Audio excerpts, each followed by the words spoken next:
Welcome, guys, back to the Grateful Living podcast. Today, I'm thankful to have Kara Goldin with me today. Kara is the founder and CEO of Hint Inc., best known for its award winning Hint Water, the leading unsweetened flavor water on the market. The company has revenues north of 150 million. Hint has also recently launched a sunscreen spray that is oxybenzone and paraben free and scented with hint fruit essence. Kara has also come out with her first book, Undaunted Overcoming Doubts and Doubters, which was released in October 2020 and is now a Wall Street Journal and Amazon bestseller. Kara, thank you so much for joining us. Thanks for having me. Of course, thankful to have you on. So, for the people that don't know you, kind of take us back to the beginning, where you grew up, your family situation, what type of kid you were, things like that. Yeah, so I grew up in Arizona. I like to joke that I was an original settler before Scottsdale became a hot place to be. Um, I was uh, I was the last of five kids, super middle class family. My dad actually worked in the food space. I didn't fully appreciate it, I guess, until I decided to venture into my own entrepreneurial company. I talk about in my book, he was kind of a struggling entrepreneur living inside of a large company. He had founded a product called Healthy Choice. So there was a lot of our kitchen at home, I think in many ways was his test kitchen for creating different types of meals that would one day become one of the largest items inside of Conagra, which is a large food conglomerate. And and I always thought I was going to be a writer. I loved writing and went to school to. I was a journalism major, and I moved to New York after school. Was start out my career in media in on the magazine side. I worked at Time Magazine, and then ended up getting recruited out there to, ironically, what probably was termed back then as a late stage startup, CNN, where Ted Turner was still running around the office and had a dream of 24-hour news. And then I met my husband, my soon to be husband in New York, and he was graduating from law school, wanted to do technology law. So we moved to San Francisco where it was happening in the mid 90s, and thinking that we would spend a year here and then go back to New York. And we sort of caught the bug of Silicon Valley and the fun of building. And I ended up finding this little company that was five guys who spun out of Apple Computer. There was a Steve Jobs idea that was doing CD-ROM shopping. We were one of like 44 CD-ROM companies that were out there doing, different things.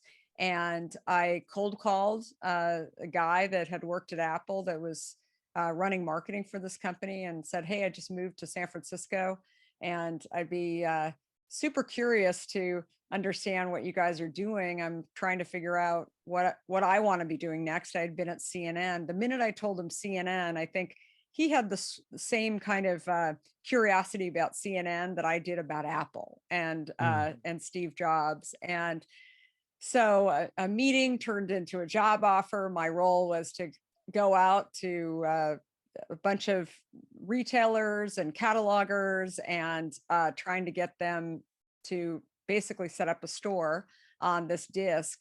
One of our investors, America Online, acquired us about a year in. It's my first acquisition that I had been a part of.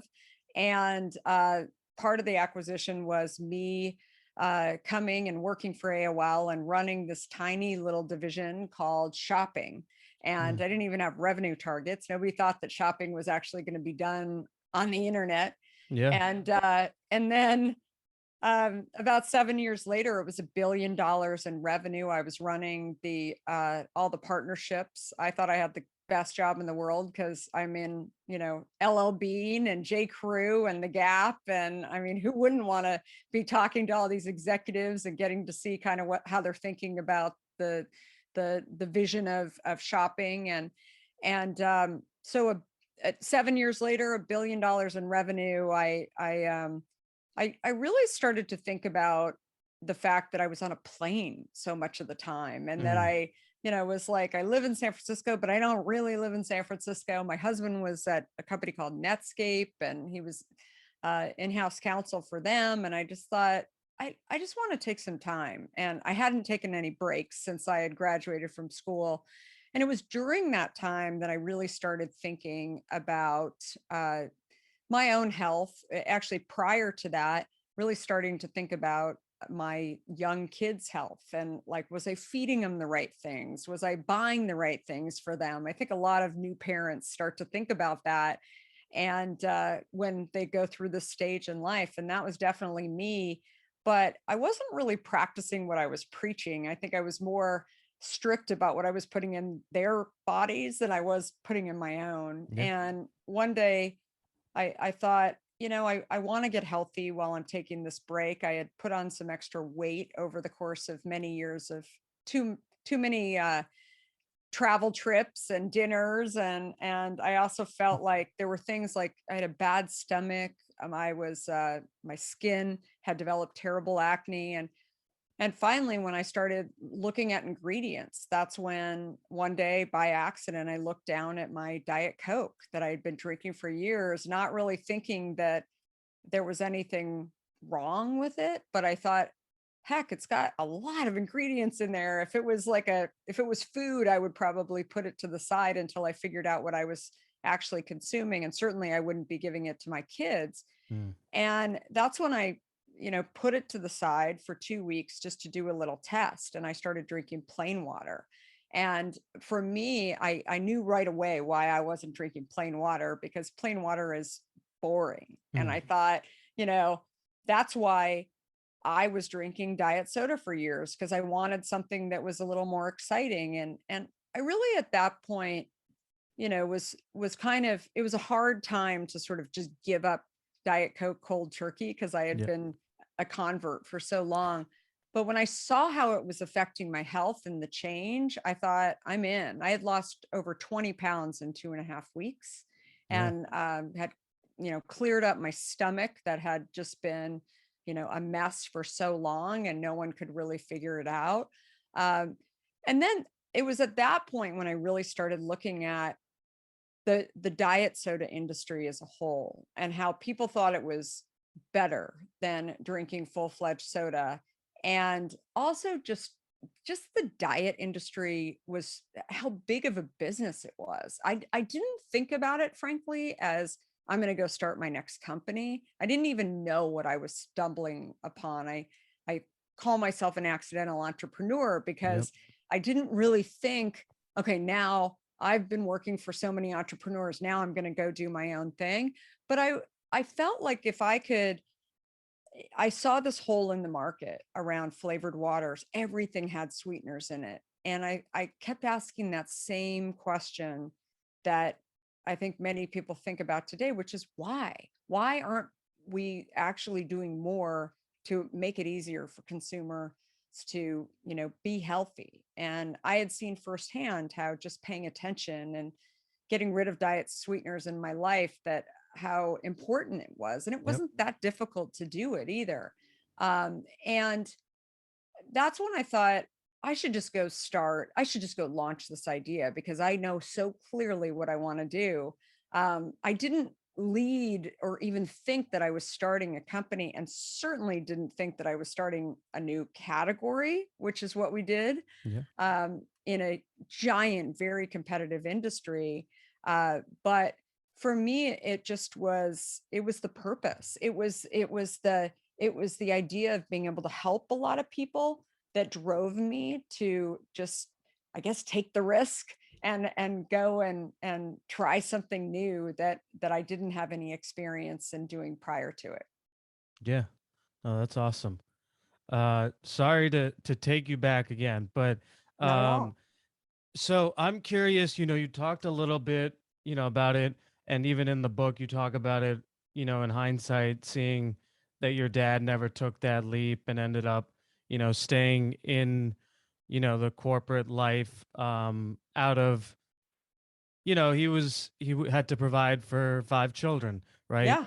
And so I'm curious, you know was entrepreneurship something you did as a kid, or did you think about it in high school or anything like did you do any entrepreneurial activities, or is this really, did it come later in life where you had, this, you know, um, awakening on health and things like that? It's funny. I didn't remember this actually when I was writing my book, and I didn't remember it until shortly after. Sorry, I'm just turning this one thing off really quick. Uh, until shortly after I wrote my book, that a friend from who I grew up with reached out to me. And one of the things that I talk about in my book is my first job, working for a toy store at age 14. And she said, actually, you had a job before that. You started a summer camp. And I started laughing because I started a summer camp with her. And I did it because I mean, look, Arizona is 100 and now it's even hotter, but it was like 110, 112 degrees during the summer. I was bored. I didn't really want to babysit per se, but I was trying to figure out like if I could start a summer camp and do something at my house. And I had always had this fascination with boxes. Like my mom was an art history major. There were always art projects and different projects going on around our house. We had a kiln in our garage. I mean, we Yeah. were always doing things. And so she would, probably as a young kid, she got me used to this, but I would go to the grocery store and I would get these big boxes that I think had toilet paper in them or paper towels. And I started creating like these forts when I was young. And I would, color the fort. I would add curtains to it. I mean, and then I get sick of it and I start all over again. And I would like make these things. I hadn't done this in a while, but I thought I could do a city and I could create like all of these and we could invite a bunch of kids in and it'll be great.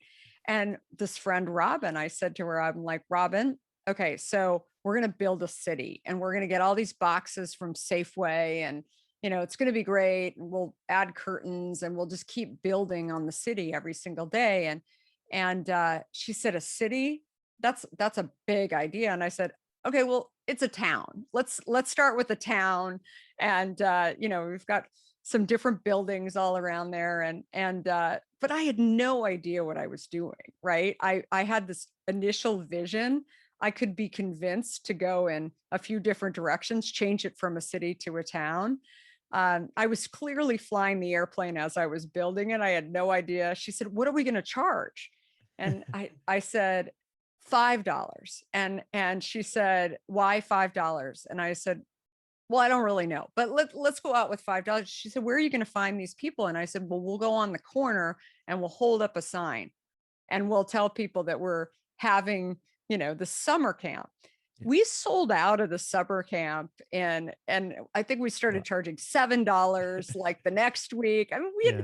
this is like at age 12. I had no idea. And I remember my brothers and sisters were older than I was. I had almost like two families, but they were all the same parents, where I had a sister and brother that were 2 and 3 years older than me, but my other brother and sister are 15 and 16 years older. So they were like, wait, what are you doing? They want space in the driveway for their cars. Yeah. And I'm like, no, you can't do that because we're building this town. And they were just cracking up because Yeah. I was always coming up with, some reason why or something that we were doing. And I think I entertained them and their friends and just coming up with these different ideas. But, looking back, that was very entrepreneurial. I Yeah. was, figuring out pricing. I was figuring out how to market it.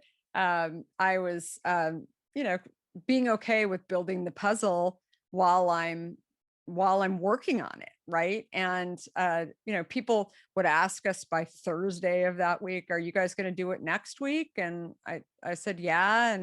And then I got a little bored. I was like, it's hot. I don't want to do this. I want to go to the swimming pool. I want to, Yeah. go play. And so, we did it for about a month, and then we announced a week in advance, like, oh, we're not going to do it anymore. And people were sad. And, but we made money. Robin and I split it 50-50. We didn't have much overhead, like all Yeah. these Yeah. things that we learned, early on. And it was fun.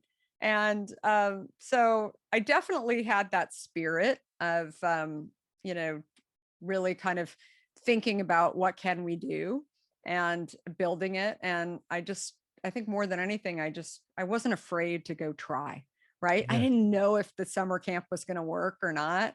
But I thought it would just be fun to do it. And plus, I would make some money. Who doesn't want to make money at age 12? Yeah. So it was great. I remember probably the funniest part of the story was, I think my brother might have said to me, I think you need to do something that is like active with these kids, because they're just sitting there coloring all day long. And I said, what do you mean? And he said, I don't know, you need to like have them play kickball or something. I'm like, it's too Mhm. hot. It's like 110 degrees. And he said, I don't know, like maybe you can go crawdad fishing.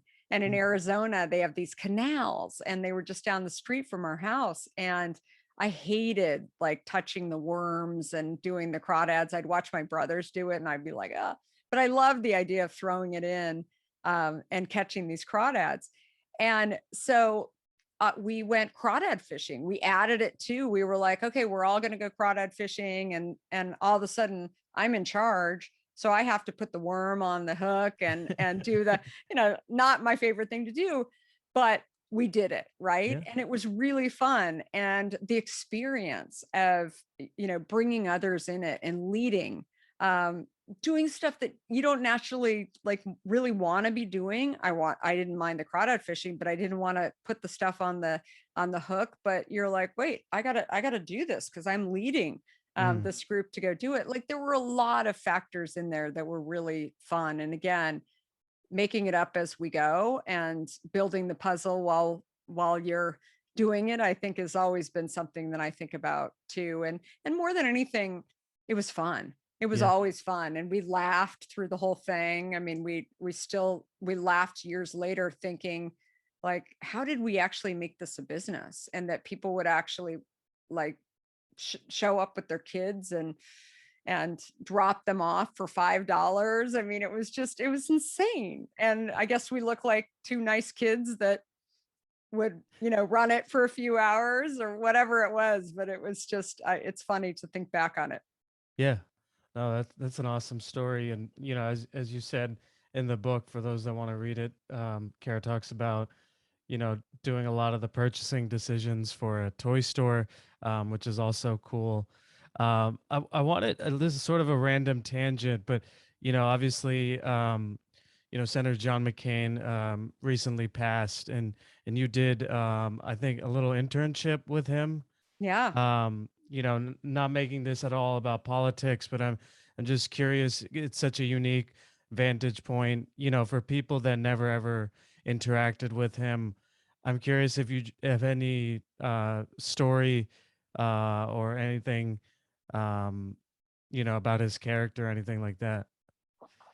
Yeah, well, it's a funny story. I started working for him when I was in high school, and I had heard about a few other kids that I knew that had worked for him, and I just thought it'd be. I mean, he's clearly was an icon in Arizona, and I just thought, what the heck? I mean, I've I'm I don't know anything about politics, but I had decent grades and I had some extra time on my hands, and I thought it'd be really interesting. And I'll never forget when I was interviewing with him. It was everybody had to interview with him in sort of the last interview. And so he met with me and he said, so, why do you want this job? Why do you want to do it? And I said, okay, so here's the deal.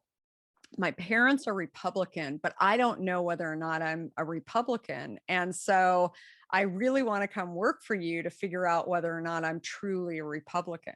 And he started laughing because he said, that is the most authentic answer I have ever heard. And Mm. he said, you should definitely come work for us. And because he saw the challenge in front of him, right? Like, Yeah.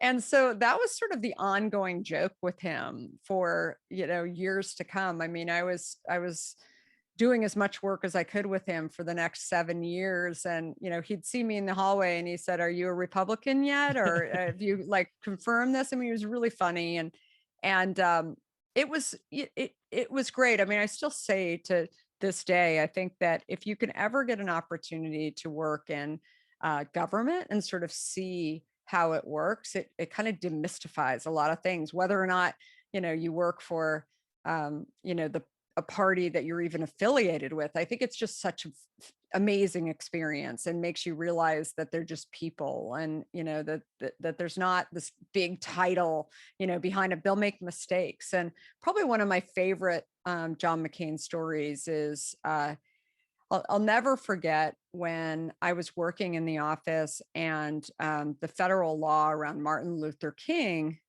came up, and basically the states had the opportunity to say no, that they didn't, but the recommendation by the federal government was to recognize Martin Luther King Day as an actual day.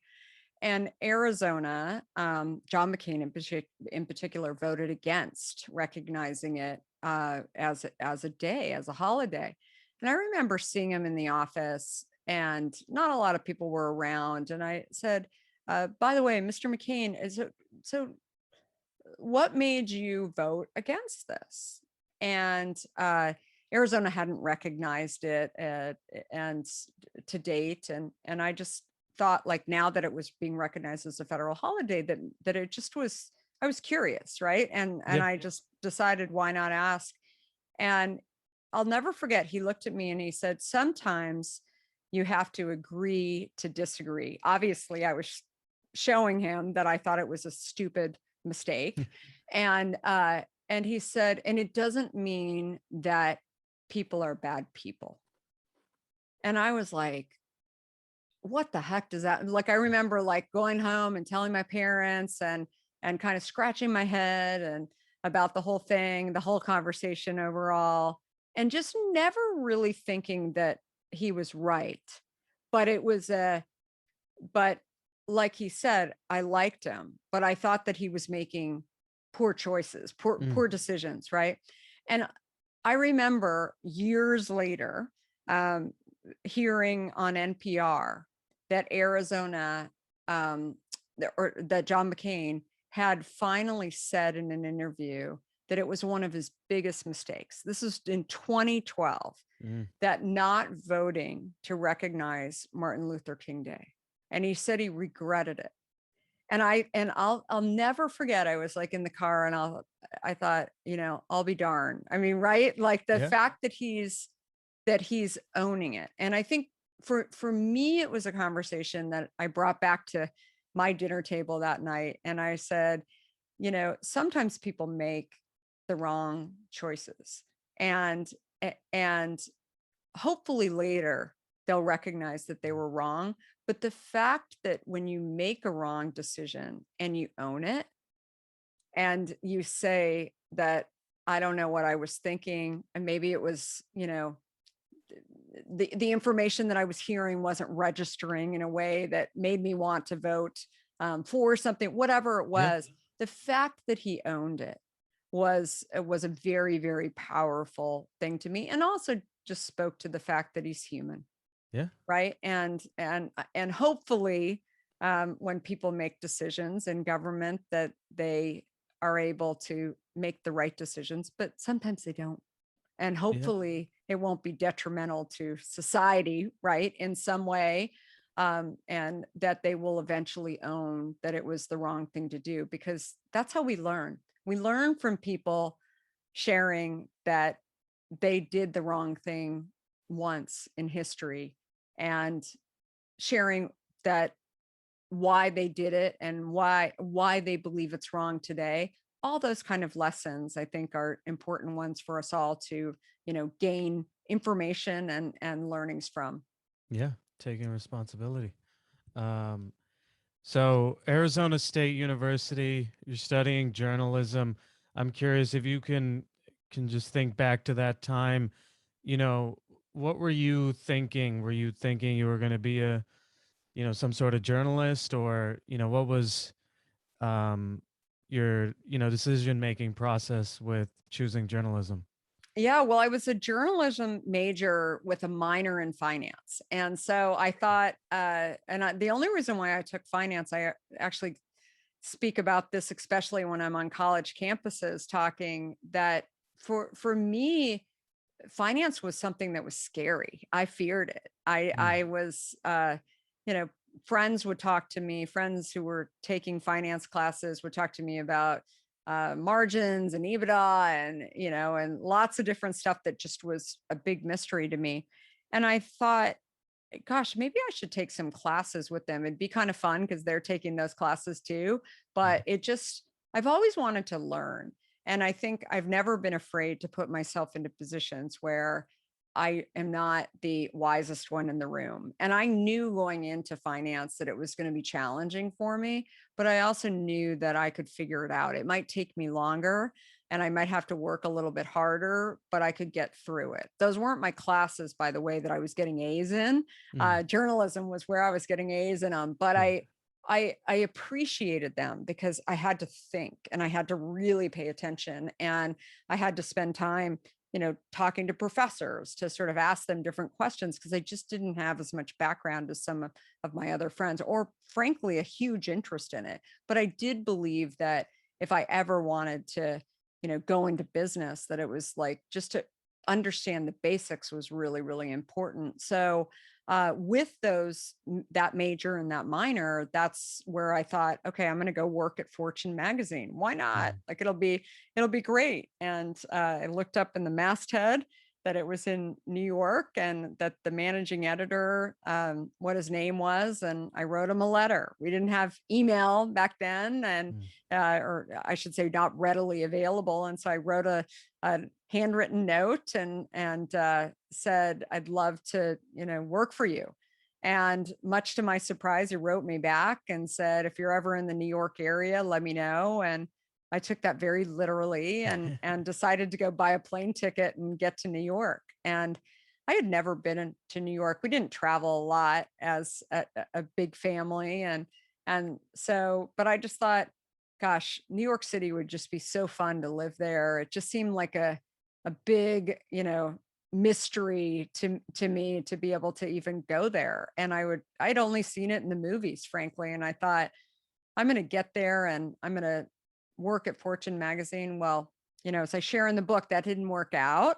I didn't even get in to see Fortune, but what I did do was ask a really important question when I walked in the building and talked to the head of HR. I said, I'm only here until tomorrow, but is there any other roles in the company that maybe I could apply for? And she probably happened to have just talked to a woman, Brooke, who worked at Time Magazine, who was probably putting a lot of pressure on her to get some candidates in for a role. And so she said, if you're willing to go to Time Magazine, almost like it was second fiddle to Fortune Magazine. She knew I wanted Fortune. Yeah. I was like, what the heck? I'll talk to her. I mean, it's in the same building. Why not? Time Magazine is an iconic brand, and so I did it. I went ahead and interviewed, and then I got a job offer, and so then I was back to New York City to live there and start my career, and it was a lot of fun. Yeah, I'm curious, you have some, children too now getting into that college age. And as a CEO, I'm sure you interact with recent college grads with, maybe some of the entry level positions at Hint. What would you recommend to a current college student on, especially with your background of having lived, living the corporate life, being the youngest female VP at AOL, and then also having now lived being an entrepreneur at the ultimate, hundreds of millions of dollars in the beverage industry. Do you have any recommendations for a college student looking to go into business or entrepreneurship? Yeah, I mean, I think that the first thing is you find a starting point, right? And that's not necessarily going to be what you end up doing, but I think I've always led by doing things that I like and appreciate. I loved writing.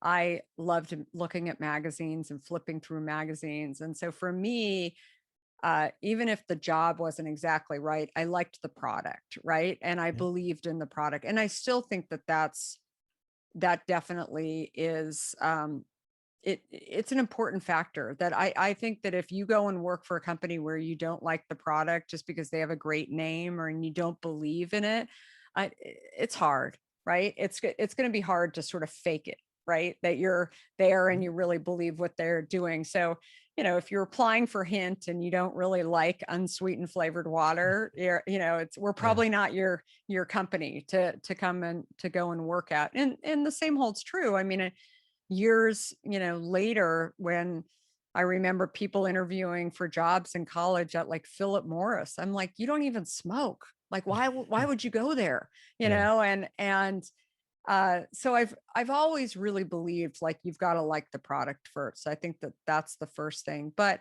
I think also you've got to like the person that you're going to work for, and you've got to believe that they're going to teach you something.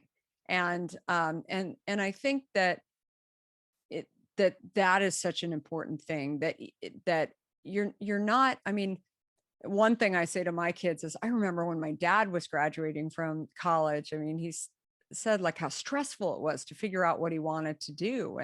And back in those days, I mean, he'd be in his 90s now, where you had to make one decision, right? Yeah. Your whole life. Like you had a mark against you if you had more than two jobs in your entire life, like for years. I mean, how much pressure is that today? How many people do you know who maybe graduated in one major and they don't do anything Hmm. in that major? A Yep. lot, right? Yep.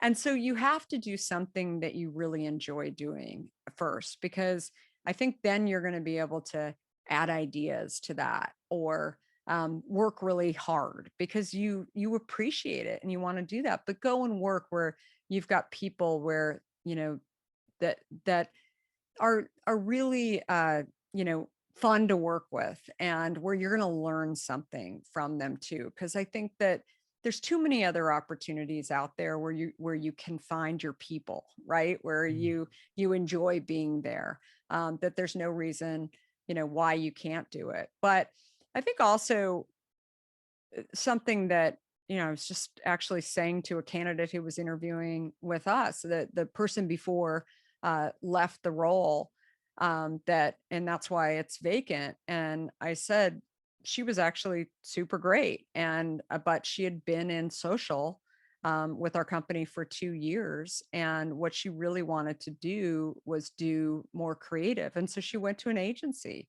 and she Mm. wanted to work on multiple brands. She didn't want to just work. And I was like, go. Yeah. Like, you should go do that and you should go learn.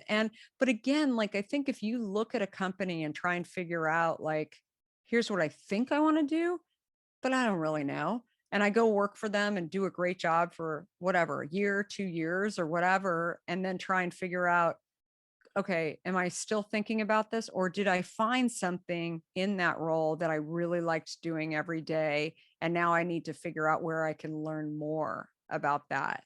That's how I think you think about sort of your career. And, Mm. people will ask me, did you always want to be an entrepreneur working for entrepreneurs? I think it's the same thing in my career. I never set out to be a tech executive. I wasn't an engineer. I was a journalism major, and somehow I stumbled in to working in tech and became pretty good at it. I also really believe that that wasn't the only thing that I was allowed to do. Yet most people, because I had been in tech, felt like, you've been successful in tech, so why wouldn't you stay? Mm. And I think for me, I sort of always thought in my own head, maybe I've been there too long. Like, why can't I just go do something else and kind of go back down to the bottom again and relearn things? And I think it's an important point, not only for new graduates, but also for people that, if you're getting fidgety, if you're bored, if you feel like you're on the same hamster wheel every single day, maybe you do need to switch industries and try and figure out where you can go learn something new, that where you're not the wisest one in the room because you're just you just haven't spent enough time on that industry, and figure out how to challenge yourself. Call it taking risks, but maybe it's just about kind of going back to school in your own way, where you can do that. You can bring your experience from another industry often and go into a new industry where, you know, you can innovate, you can Yeah. disrupt in some way. And yet we don't really teach that in most of our entrepreneurial courses. And many people don't think about it until it's maybe in their mind too late. And I think that's another thing I try and say is that it's not too late. I Yeah. think you just have to figure out same processes maybe when you were 21. It's like figure out what you want to be doing and go and figure out how to do it. Yeah. You started out as an executive assistant at Time Magazine and ended up becoming a circulation manager within 4 years. That's pretty good development um, in those 4 years. I'm curious, as you look back on that experience, are there things that helped you, earn those promotions and get to that level? Uh, it's interesting. I think that the thing that was really tough for me was I never really thought that there was anything wrong with where I went to school until I worked at Time. Yeah. And it was I saw that there were people who had gone to Ivy League schools who were not starting out as executive assistants. They were starting out at a higher level. And yet, what was fascinating to me was that the only difference between the two of us was where I had gone to school. Yeah. And I thought, like, why is that fair? But I could sit there and focus on that, or I could just do my job really well.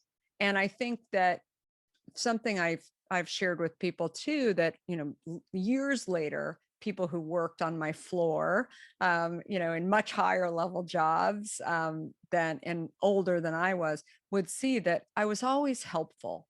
I Mm. was always, you know, nice to people, polite to people. I wasn't sitting there focused on, oh, I don't work for you or your job. If people asked me, hey, do you mind helping me with this, and I was around and I was able to do it, I would do it. I Yeah. would figure out, like, how to make copies for people that I didn't work for, whatever it was. I was just there just to, work and do my job. And I think when people see you not putting guardrails and you just want to be helpful in some way, and you're also approachable, and you're nice, it's amazing how many people you can meet. And so by the time I ended up, probably 1 year in, I mean, I met so many people, including Marshall Loeb, who was the managing editor of Fortune, who I really wanted to work for. I met his son, and purely by accident, he was friends with my boss, and at the time he was at Sports Illustrated, and he's still a friend to this day. I mean, he's much more senior than I was, but I think what he saw in me was kind of what I had seen too, was that where you go to school doesn't necessarily make you who you are.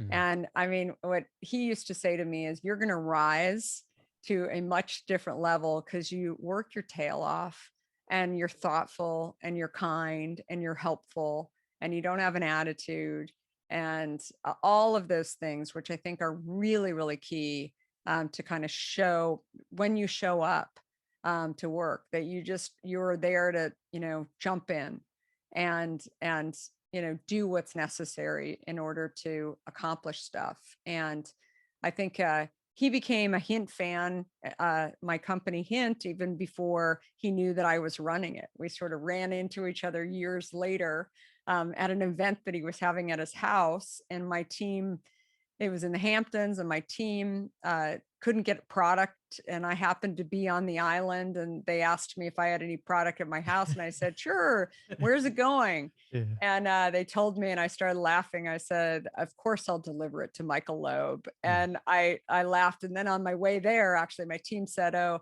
the LIE opened up, and I can get the product there, no problem. And I said, do me a favor and write a note to him, and from me. And he called me immediately and started laughing. He said, of course you're running a beverage company. And And again, like, I think just building those relationships, and doing your job, but just trying to have a good attitude. It's so simple to stand apart from other people, because people just don't think that way, right? I'm sure Yep. you've worked with people like that too, that you know, you at some point you don't even care where they went to school or what Yep. their job is. You're like, I just like them. They're just Mm. funny. They're nice. They'll do whatever. And you want to support people like that. You want to Yeah. know people like that. And I Yeah. think it really sets people apart, when you're working in an environment where maybe you see some unfairness in some ways, but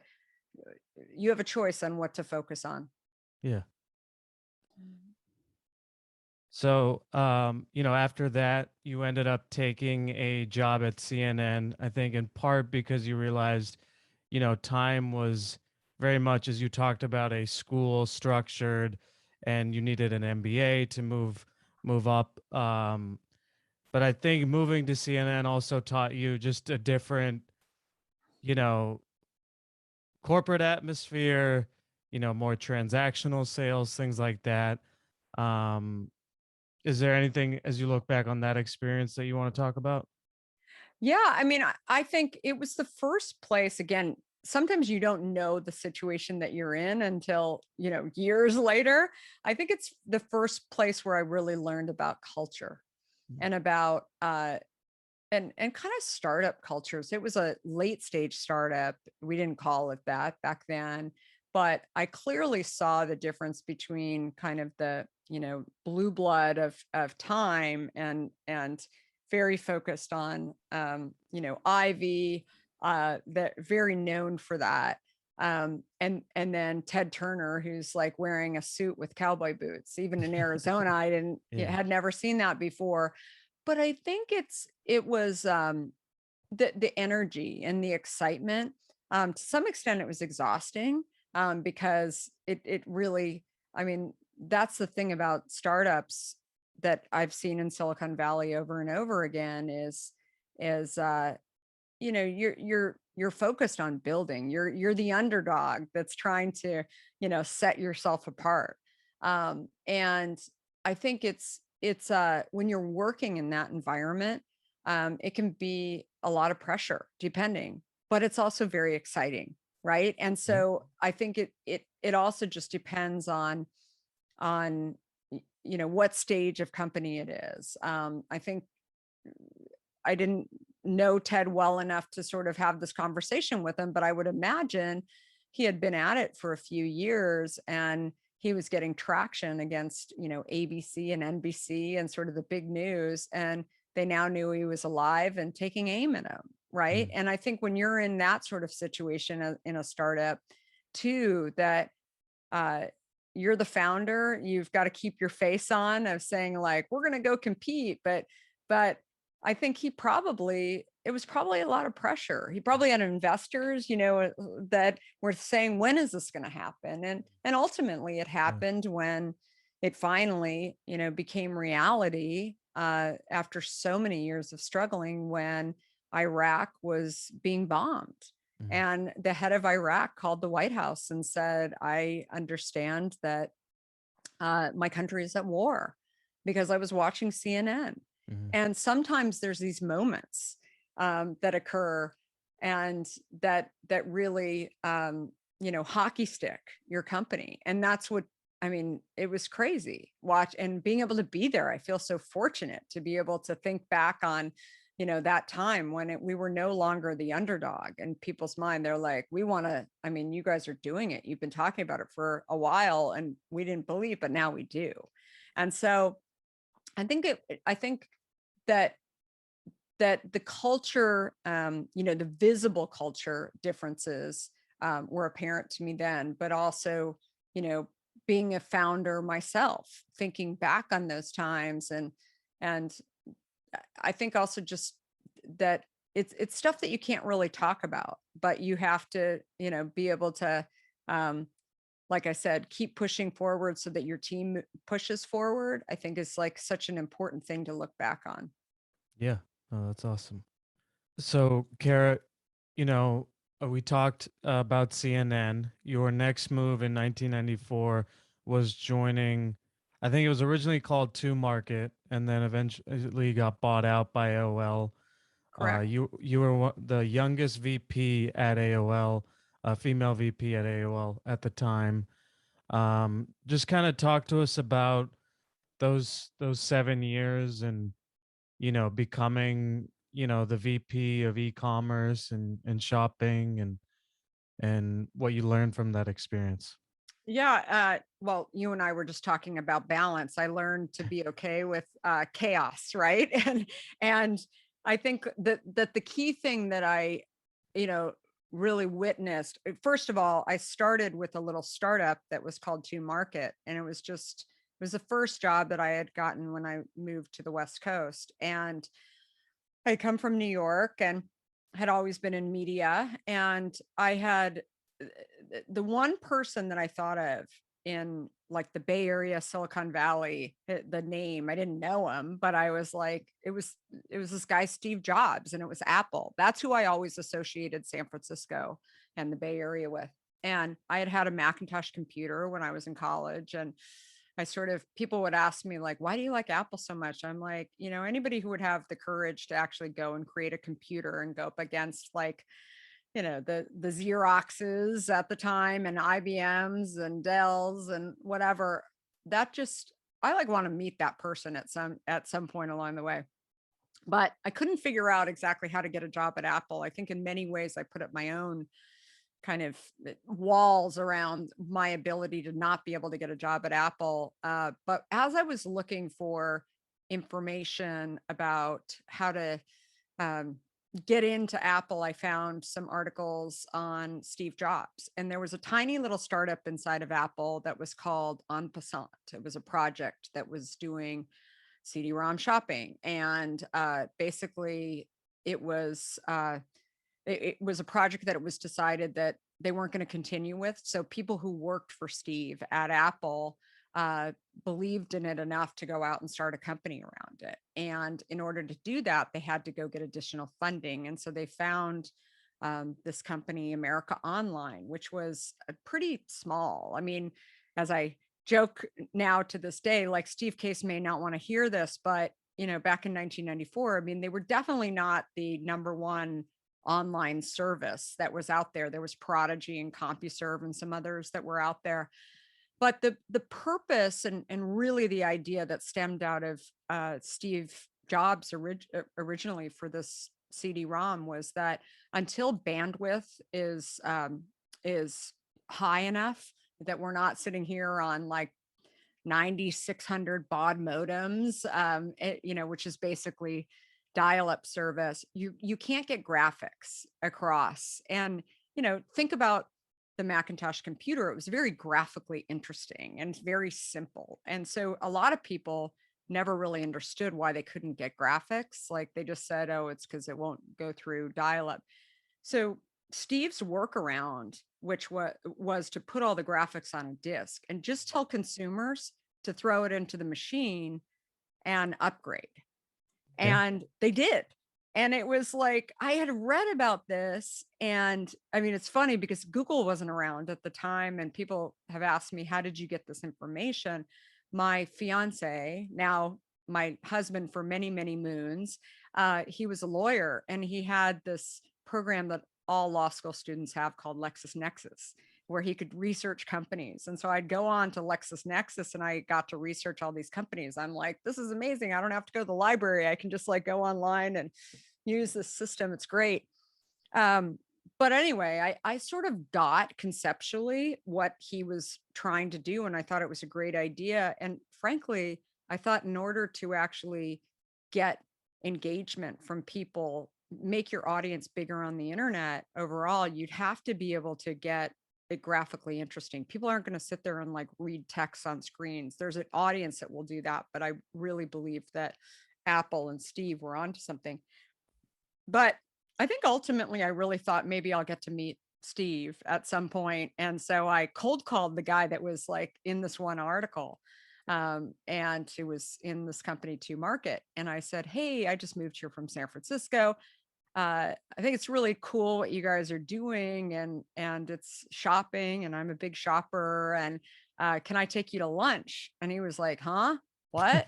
And he was like, wait, what did you do in New York? And I said, oh, I worked at CNN. And he was like, you worked? Like, was Ted Turner running around the office? That's so cool. Like, that's so, he was enamored with the idea. He knew what CNN was, just as I knew what Apple was, but he had been following this guy Ted Turner, and he thought he was brave and courageous because he was taking on the media networks in New York, and so he was like, sure, why not, come on down. And so he was in San Mateo, California, which is just outside of San Francisco, and I didn't really want anything out of this meeting other than the fact, like, I was kind of lonely. I just wanted to meet people that I could network with. And I kept thinking, like, I can always go to CNN, but maybe I can go do something else.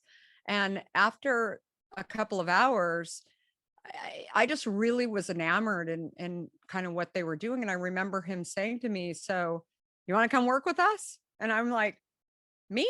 Like, what would I do here? I'm not an engineer. I'm not a product person. I know nothing about what you're doing. And he said, do you think you could go out to retailers and actually talk to retailers about putting their catalogs or their offerings on this disc? And I mean, part of me said, I don't know how to do that. And then the other part of me thought, like, why not just go for it? I'll be, I'll meet people.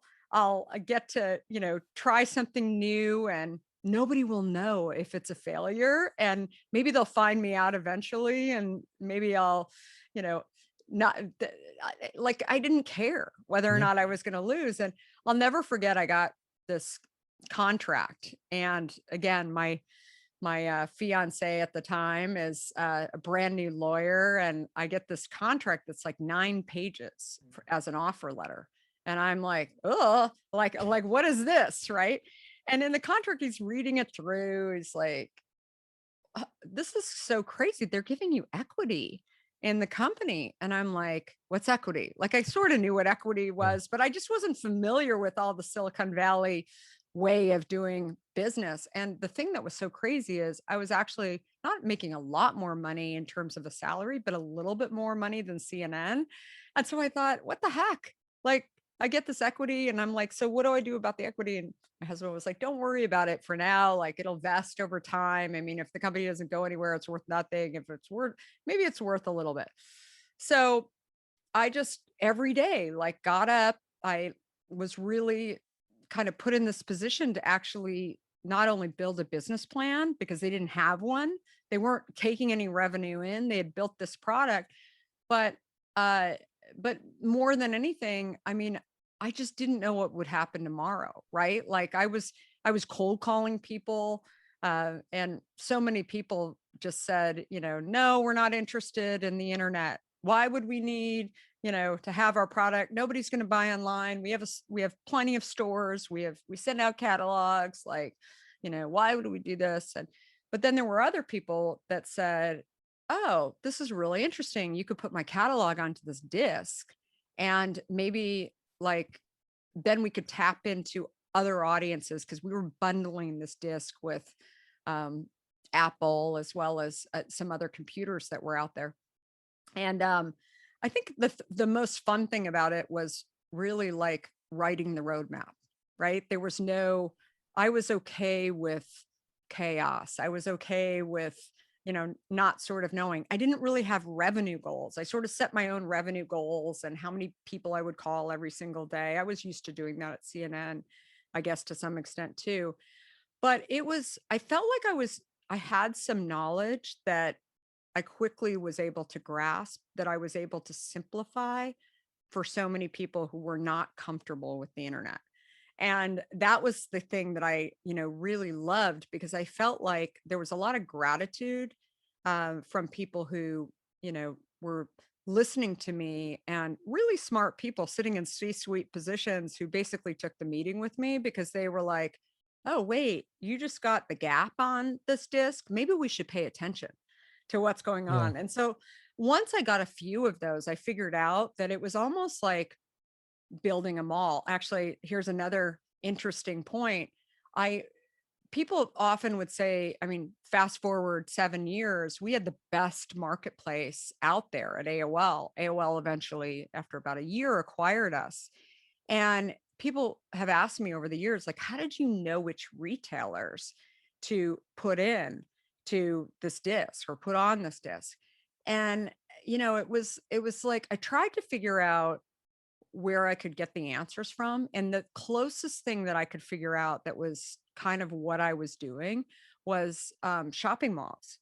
And Mm. so I would start to analyze shopping malls, like ones that I thought were better than others. Also, certain streets. There's a street over in Berkeley called Fourth Street, which is where Restoration Hardware started, and some cool like things that sort of became bigger over time. And I'd start to really kind of visualize exactly what was happening there, that you needed an anchor.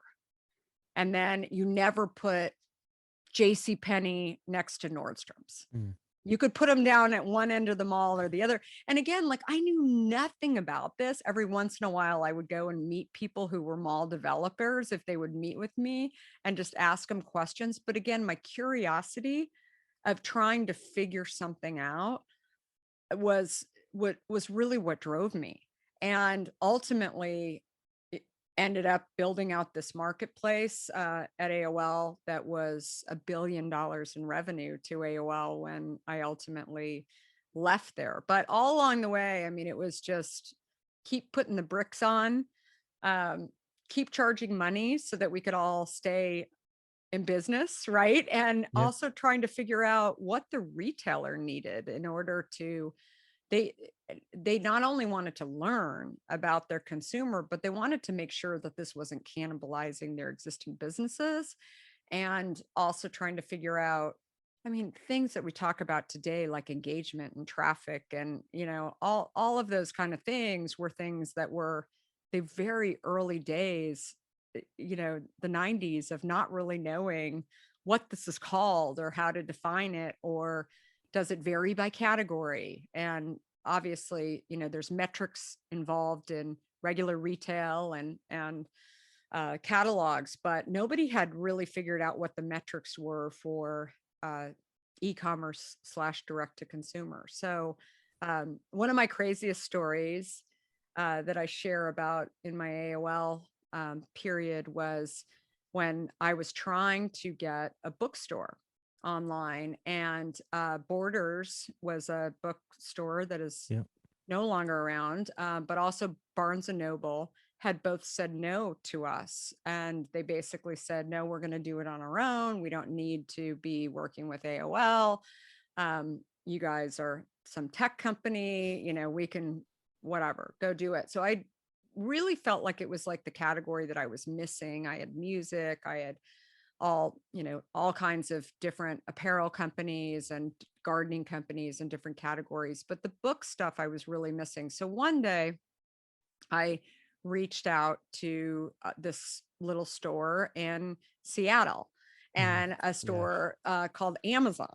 And I had heard about this guy, Jeff Bezos, who was launching a bookstore, and basically, like, he was clearly, I don't even think he was number 3, he was like number 10 or something. I mean, there were other bookstores that were out there, but I thought maybe I can get him, and maybe other bookstores will follow because they'll see that I'm serious, or maybe we can just learn with him for a while, and then I don't know, then he won't Yeah. be on our service anymore, and we get some bigger player if it really starts to work. And so I reached out. He said, Jeff answers the phone actually, and says, I can meet with you, but I can only meet with you after 5 o'clock because I have a crazy day every day. And yeah, I'll meet with you at 5 o'clock. So I flew up that day from San Francisco, and he gave me his address, and we were meeting at his warehouse, and at 5 o'clock. So I'm driving around in this parking lot, and there's like all these warehouses, and I'm looking for numbers. There's no number. I have a colleague with me, and neither of us could find it. So I call him, and it's like 5:20, And I call him and say, hey, I'm driving around the parking lot right now.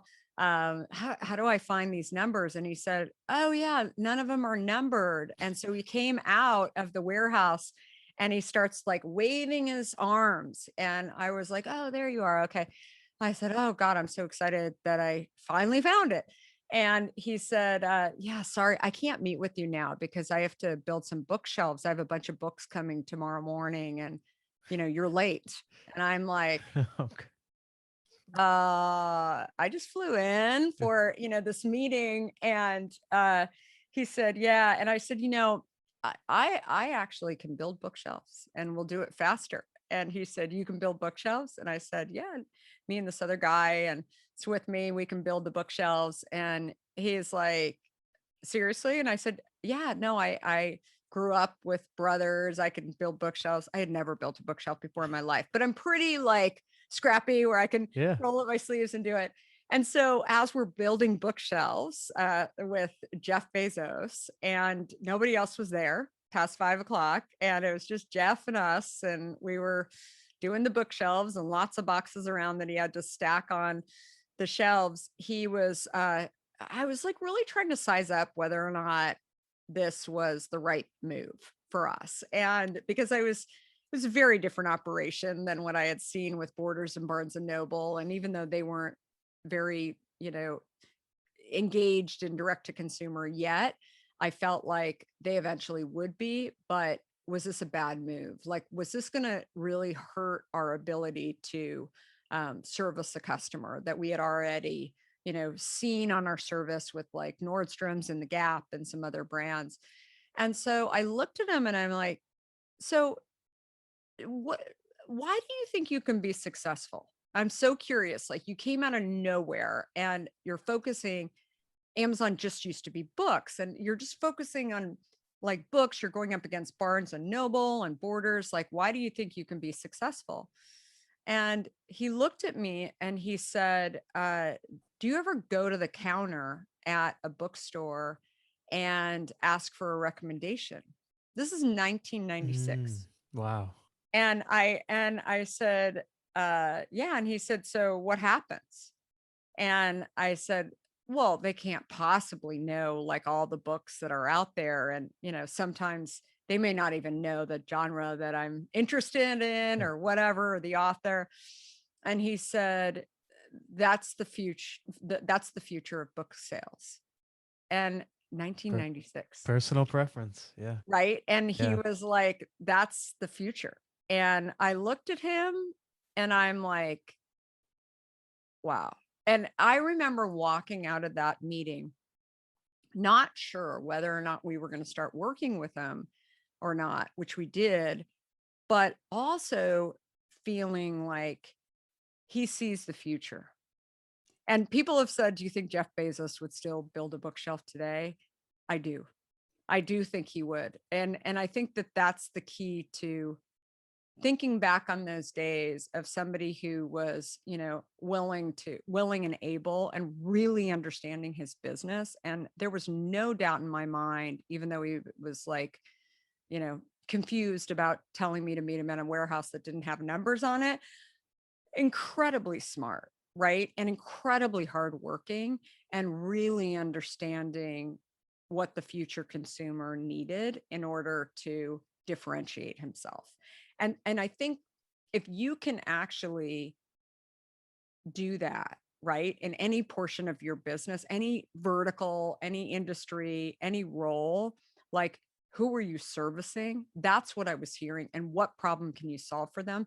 That's how you differentiate and separate yourself. So anyway, that was my Yeah. Jeff Bezos Amazon story. And then after AOL, I ended up leaving after 7 years. I had too many miles in my United account and I was never seeing my young family. 9/11 happened.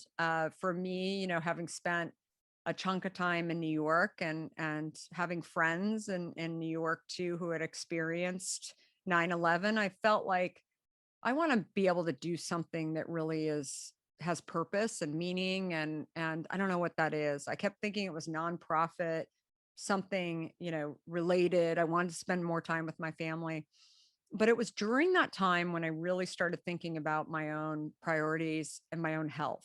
And I had been, Kara, go before ahead. you go Yeah. there, I'm sorry. I just, for chronological reasons, you mentioned your fiance, and you were in New York with CNN, um, and then you meet this soon-to-be lawyer, and you decide you're 26, 27. The two of you are going to move to the West Coast.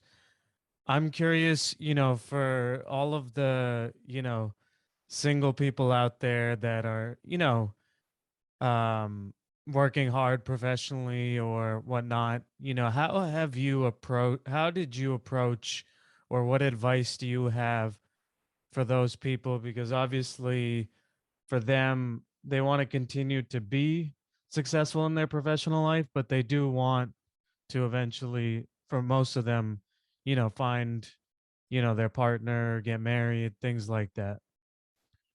Yeah. Well, I think it just, uh, it was kind of a natural thing. I mean, I think even to people, I mean, we've been married 26 years now and have 4 kids that still talk to us and like us, and, like Yeah. all of that. And we've built a company together. So he joined me, and I'll get to that in a little bit, as our chief operating officer after being a successful Silicon Valley attorney. And I think more than anything, the thing that I really enjoyed about him, which is frankly what I enjoy about most people, and kind of the way that I've led my life, is that he's very different than what I am in many, many ways. And it's even inside of Hint. I mean, I think when you look at the two of us, and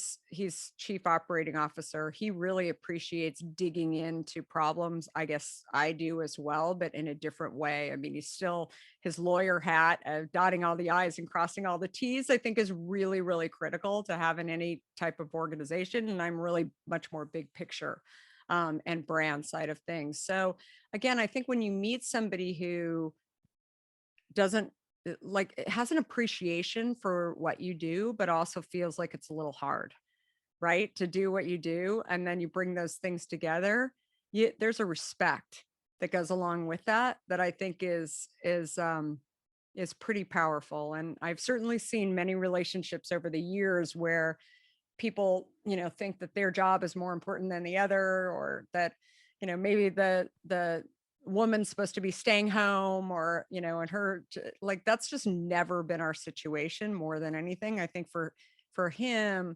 he's I think he probably always kind of was curious. Like, he was at Netscape, which is another Silicon Valley company. He was their first in-house intellectual property attorney.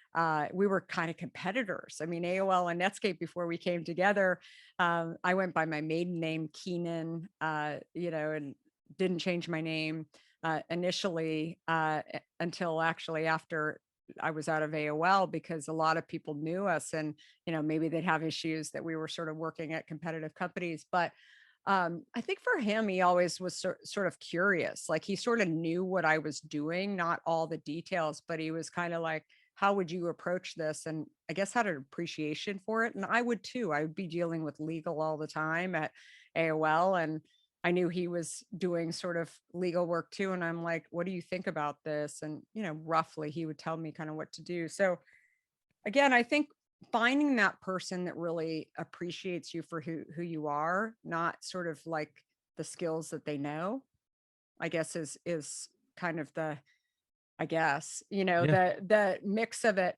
But then also, I think, one of the things that happened along the way that I talk about in the book is that when I decided that I wanted to start this company, I mean, he's the first person to say that he thought it was like a crazy idea, maybe a stupid idea, that I was going to start a beverage company when I was very marketable in the tech industry.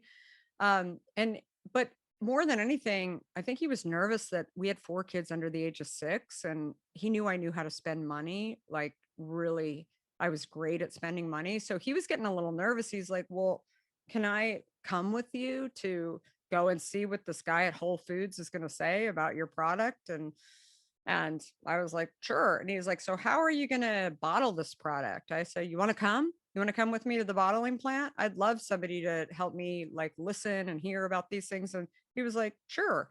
He didn't walk in sort of saying like, this is my idea. He still says to this day that it wasn't his idea. It was my idea. But when he saw the purpose behind it, when I said that I wanted to develop a product that I thought could actually change the world, that could help people get off of these diet sweeteners and get off of Diet Coke, which is what I had seen myself in my house. He was, he thought that was really interesting. He was like, here you're handing people a bottle um, and getting them to maybe pay $2 or less for this bottle. And it could get them, it could reverse things like this new disease, type 2 diabetes. If you could get people to change habits without like telling them over and over again or hitting them overhead, just by giving them something they want, and then they see the change for themselves, he's like, that's a big idea. I should tell you too that he was the son of a doctor, and so he was always kind of interested in health and thought about going to medical school. But then after Netscape, in between when I was taking a break, he had been recruited to help run a company that was doing way ahead of its time, that was doing um, basically patient interviews online. And it was in the early 2000s. It was a great idea. It was called Z Medics, and he was running the company. And the biggest challenge that he saw there was that it was just complicated. And Yeah. so here was just like he was, this is when HIPAA laws were just starting, and, who owns the data and all of these things. And, he understood it, but he thought, how do you get the consumer to sign on to this? And there were all these, regulations. And then here I come along and I'm like, let's just go and hand out bottles of hint, and we can do exactly what you're talking about. He was Yeah. like, this is like brilliant on so many levels. And there's not all these regulations. You're not making all these claims. You're not dealing with, Yeah.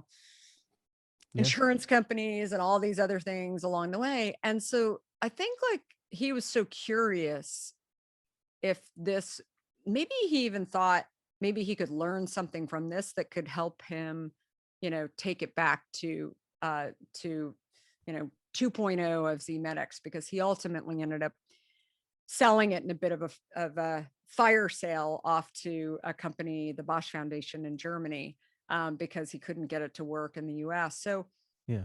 I think it was just, it was, kind of a unique time where I think he was ready to sort of um, also work with people that were not so that were not all lawyers, and we're also kind of thinking differently in some way. And yeah, Yeah. so And kind of answers your question, but I mean yeah. it sort of goes into And it.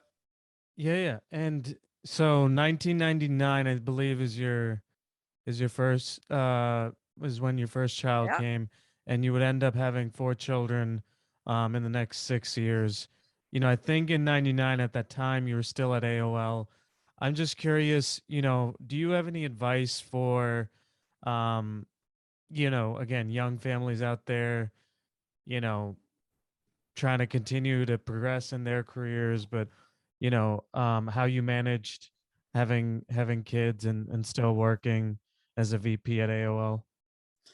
Well, I think first of all, take it easy on yourself. And like you were saying, it's the how do you find balance? I've talked about this in many interviews that, balance is overrated. I think that it's like, there's certain days where I'm quite balanced. And there's other days where, you've got school nurses who are calling you saying, Johnny fell off the jungle gym, and, and then something happened with work, and, it's a lot, right? And you have to just say that some days are better than others, and it all kind of works out, and you do what you can. I think that I always felt guilty early on, like having nannies, and I felt like, maybe I should be home more. And I didn't learn until much later what I was actually teaching my kids. And it was when my son, Keenan, was about 12 years old, and he saw Sheryl Sandberg talking on TV about leaning in and talking about how women aren't CEOs of companies. And he said, Mom, I didn't realize that women weren't CEOs of companies. You've been a CEO your whole time. Like, I never realized we were unique Mhm. in some way. And I thought, where is this conversation going? Uh, and then it was funny. The next day, we talked a little bit more. And then the next day, he said to me, Mom, why are there separate tennis teams for girls and boys? He plays a lot of tennis. And he said there's better players on the girls' team than there are on the boys' team who I'd rather be partnered with. And I was like, I don't know. And he said, I think I'm going to go talk to, somebody about this. I got to figure out like who's can change these rules in some way because this is really outdated. And what I realized then is that just by doing something that I love and being watching somebody, your mom, who is like changing the rules in some way, who, is not afraid to go up against something that's hard, uh, you're teaching your kids the best lessons in life, right? First of all, I don't think my son would have a problem working for a woman. He'd actually, he has plenty of girls who are friends, who are really good friends of his, who are not love interests in any way. I mean, that kind of stuff I think is I'm not only creating, the future in that respect, but also one that uh knows that you don't always have to be balanced. Some days are really crazy. He knows a lot about equity, and he knows a lot about, different types of capital. I mean, even when he was in high school, like we never hid things from any of my kids. And I'll still remember my daughter when she was in a carpool. She's a year older than Keenan. She was probably like 8 at the time, and a parent called me, and I guess she said, "Oh, where's your mom?" She was helping. The mother was helping with the carpool, and she said, "Where's your mom?" And she said, "Oh," my daughter Caitlin said, "Oh, I think she's off fighting Big Soda or something. I'm not really sure." And she's Yeah. and she just like, I think more than anything, like they're trying to process it all. But I think when they see that you're doing something that you really love, the hours, the failures, the progress, right? Those are all things that they they're sponges, right? They pick up on them. And I think that, your ability to show that you can like fall down and get back up again is something that, you know, is definitely something that there was a reason why I was a working parent, and you know feeling guilty was something that I later learned was my own issues, my own concerns, maybe even ones that society sort of drops on you. I also think that so often it's something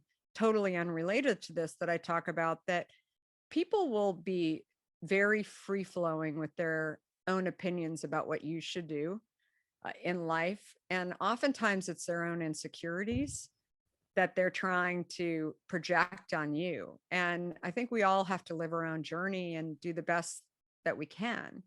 And, people have said, like, should I work? I've been in audiences that have asked me, should I be working? Should I take time off? Only you can answer that. Mm. Right. And everybody's got their own situation. Yeah. So, you were talking about it a little bit, but basically around 2001, you start playing with the idea of hint. I'm curious, what advice do you have for people starting out a business? Obviously your husband joined as well, so there was, a lot of pressure from a financial standpoint of making this go right and selling product and things like that. Did you guys go into it like, we're going to try this for 1 or 2, 3 years, and then if it doesn't work, or did you build up some savings, or how did you approach the starting of hint? Yeah, great question. Well, we didn't start, I left AOL in 2001, but I didn't actually start really thinking about it until 2000, almost 2004. So it was, I had taken a break and again was trying to get my family healthy and eating right and was, feeding my young kids and trying to figure out what these baby foods were that were out there. And that's when I really started kind of really appreciating health and thinking, oh, maybe this is something that I should actually go and focus on. But I the first thing I did was actually say, okay, I've got to have bottles and caps to actually put this concoction that I've made in my kitchen in. And there were minimums. And so it was like $50,000 that I had to come up with. And I had made some money at AOL and used my savings. And that's when I went to my husband. I thought instead of him seeing that a $50,000 withdrawal from our checking account, has come through, he'll think I'm like going to the Bahamas with my girlfriends or something. Like maybe I should own exactly what I'm up to. And so I did. I went to him and I said, listen, I've got this plan, wrote a little mini business plan. And I said, I'd, love to do this. I'm not really asking for your permission. I mean, I was armed. I was like, I'm just like gonna start this thing. I made this, thing, this drink in my kitchen that helps me enjoy water, and I want to bottle it. I've talked to the guy at Whole Foods, and he's like, so what's the name of the thing that you've created? And entertaining himself, like, but like laughing and at this point, and he said, so what's the name of it? And I said, oh, it's called Wawa. And he's from the East Coast. He's from New Yeah. York. I'm from Arizona, where they don't have Wawa. And so I didn't know that there was, this large convenience store chain This, in that this, area. yeah. And so he was like, the lawyer in him said, oh, don't call it Wawa. I mean, if you actually are successful, I don't even know if you couldn't even get a trademark probably, but there's no way like that you should call it Wawa. So he was not my favorite person at this moment. So I thought it was a really good time to sort of drop this next little bit of news to him that I was pregnant with our fourth. And that's when he just was like, wait, what? You're pregnant? We're gonna have four kids under the age of 6, and you just decided to start your own company in one of the most expensive cities in America, in San Francisco. You've got, you know, 3 kids who are in private preschool, about to go into private schools. I mean, this is like, wow, on a lot of levels. And he walked out of the room not very happy.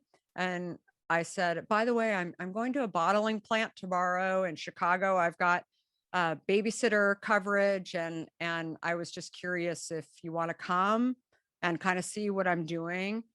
And he was like grumbling because he was like, I can't believe you bought a plane ticket and you're just going and doing this. And I said, it's my money. I made my money. And he was like, okay, fine. I mean, I get it. We have joint bank accounts in California. I want to remind you and everything. And I was like, I know, but I made that money and this is what I want to do. And I'm really passionate about it. And he said, okay.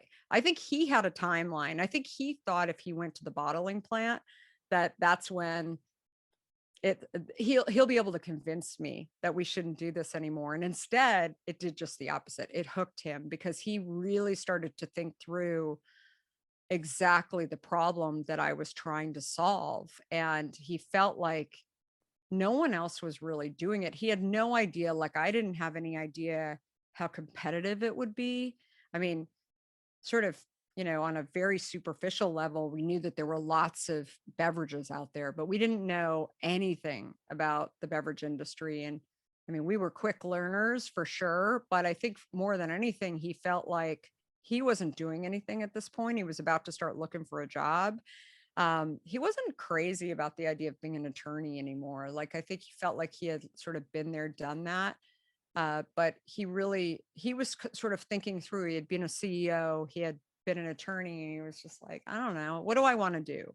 And more than anything, the one thing he decided after we got it off the ground, my fourth child, Justin, was born, he was like, look, if you really want to do this, like the best thing that we could do for us as a family is to uh, move out of the city, where we're not in a place where, we feel like we've got hands around our throat, trying to like, you know, put paychecks in, or put our, not paychecks, put our, bank account into private schools when kids are so little. We were both products of public schools. So we Mm. were like, we're living in this great house in the city that we didn't want to give up, but we thought, let's see what happens, and let's go find some other place to live. And so actually the first place we looked in Marin County, we had heard they had good public schools. And so we were like, oh, what the heck? Let's like go out there.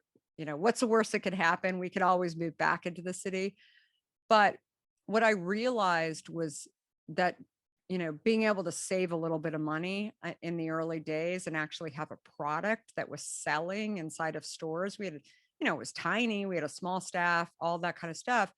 That was that allowed us to actually get a decent valuation to a point where, my husband and I, we've raised plenty of money, but we still own a big chunk of Hint.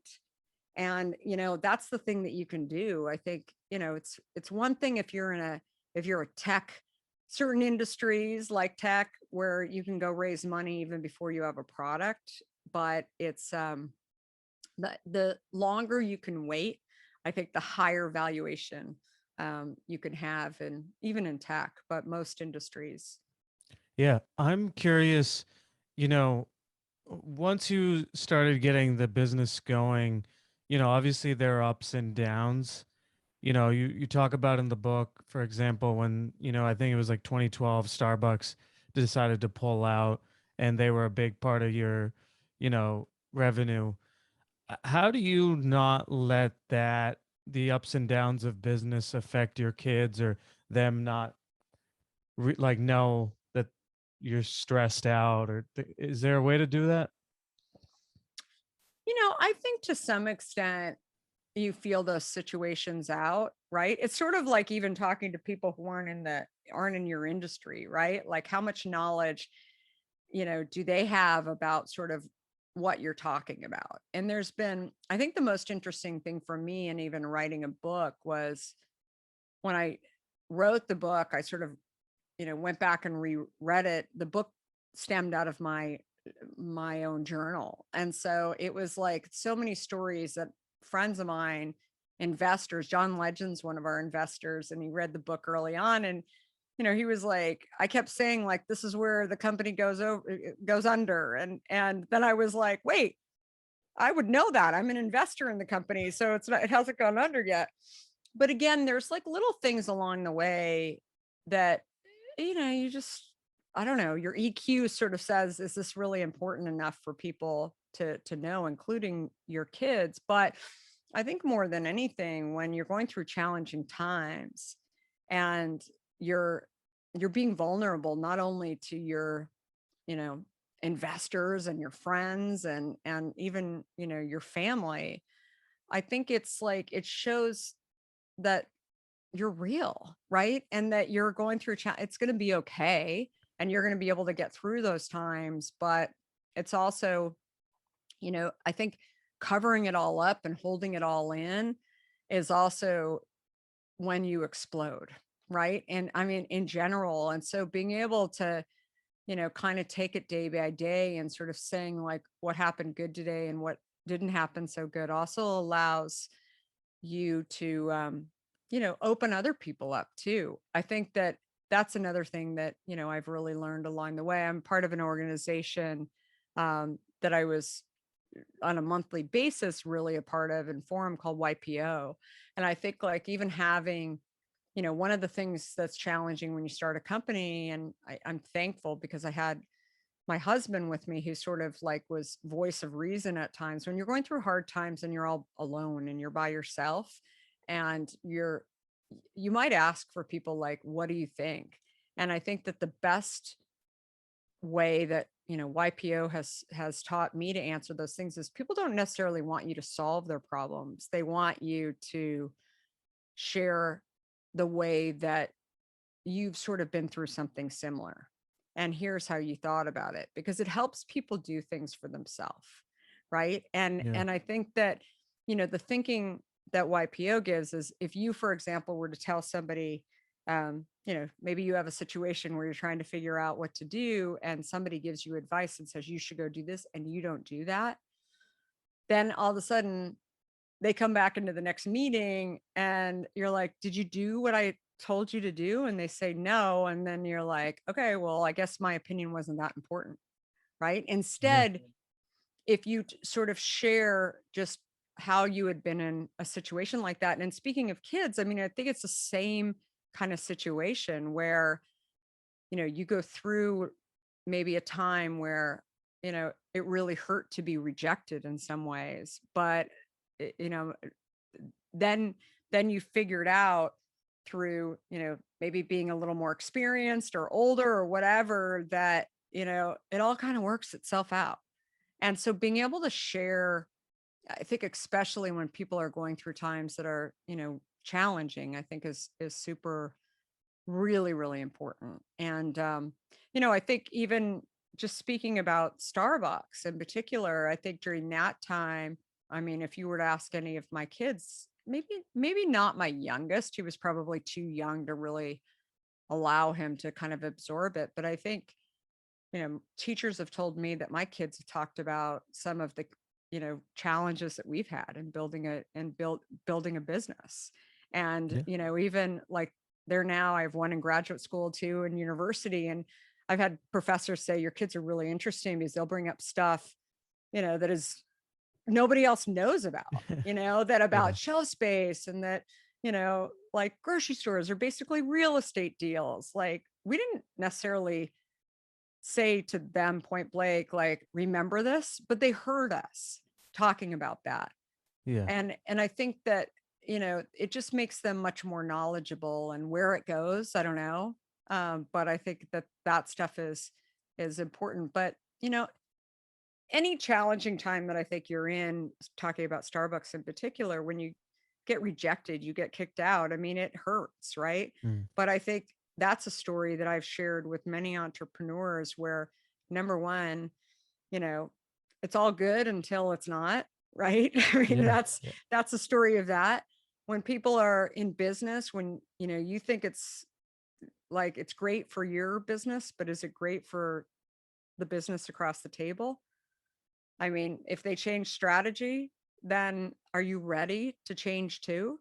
I mean, all of those Mm. kind of things. And then also, I would say, maybe not the only other thing, but the last thing is that the reason I cared about that business and losing that business so much is it was 40% of my overall business.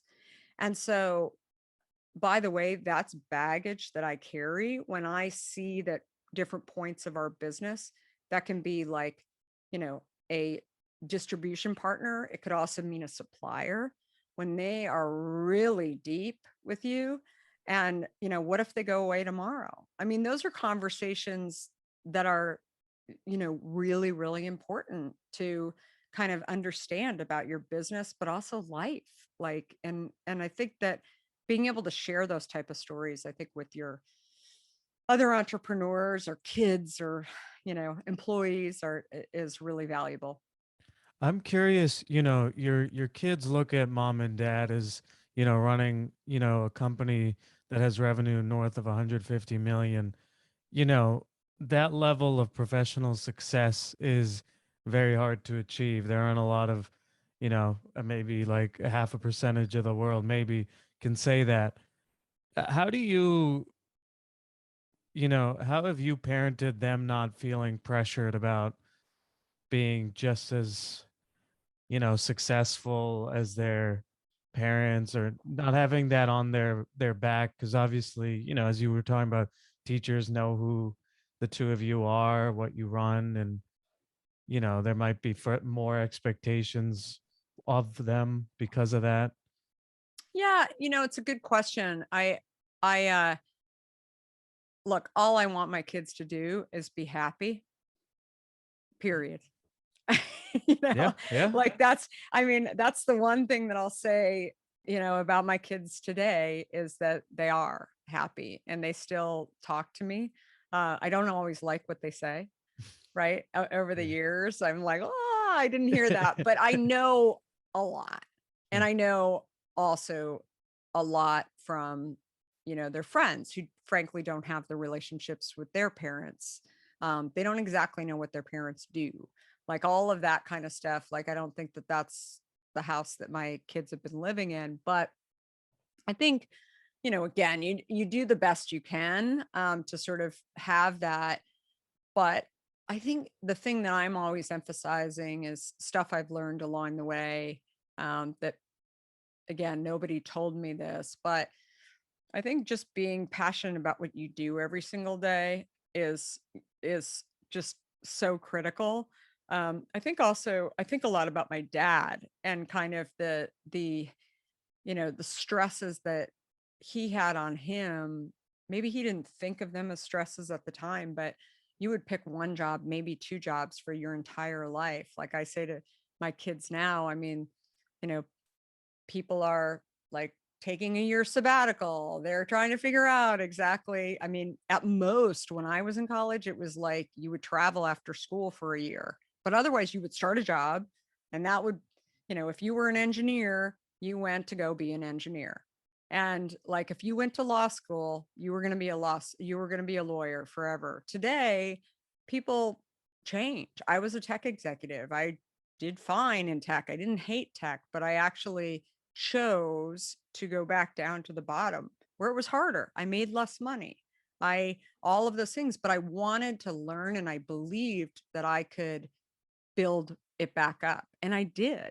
And so I think that that's the message that I'm giving to my kids. And like more than anything, I believe that if you're happy and you're doing something that you believe is you want to get up in the morning and work on it, I think that that's the most important thing that you can do. And I think that the tricky part, and I think you'll agree with me on this too, is finding what you really want to be doing. Yeah. And then, Yep. the hardest thing is you start making, maybe you get good at what you're doing and you start making a lot of money and time passes so quickly. And I hear this from, people all the time. Like I've got this great job. I have this idea and but I've got kids and I've got this. And I mean, at some point you have to sort of just say, like, how much money is enough money? Or, you know, is it worth my happiness? Yeah. And is it, or unhappiness? And all of those kind of things. And I think those things are, the things that I really push on my kids to do too. And also some careers are not going to make as much money unless Yeah. you hit it out of the ballpark. And that's fine too. I think that, you know, more than anything, I've said to my kids that, my husband and I both came from houses where they needed, we needed to um, work. We always knew we were going to work and do something. And why not find out what you love to do? But I also think that it's really important to share with your kids that, feel grateful that you have a roof over your head and feel, grateful that you know, can take a lift, when you Yeah. need to do that, but don't take advantage of it. Don't be doing DoorDash at, 2 o'clock in the morning from your college room every night. Every Yeah. once in a while, it's cool. But it's not, it's like, seriously. I mean, I've had those conversations with them too, and they're like, okay, because I don't do it all the time, but I'm definitely, I think my kids say I'm harder on them, probably because I used to do that too. And now I'm like, can't do that. So, um, but, but yeah, it's interesting. If I, here's one, interesting story. My son that I talked about before, Keenan, the one that was 12, he's super into cars. Yeah. And he started working on cars years ago. My husband kind of worked on cars a little bit, but he was really interested in BMWs. And so now he's redone 3 BMWs Oh and we wow. have too many cars in our driveway. Like he's like turned a 90, I think a 92 BMW from automatic transmission to manual transmission. He's super fascinated. I keep saying to him, you should go and become an engineer. Like Yeah. you actually love all of that. And he's like, I don't know, it's so hard, like the program. And so he's in business. And Or a I'm like, dealership owner right, or a of, dealership yeah, owner or yeah. something. Oh, And so it was, he's like trying to figure it out.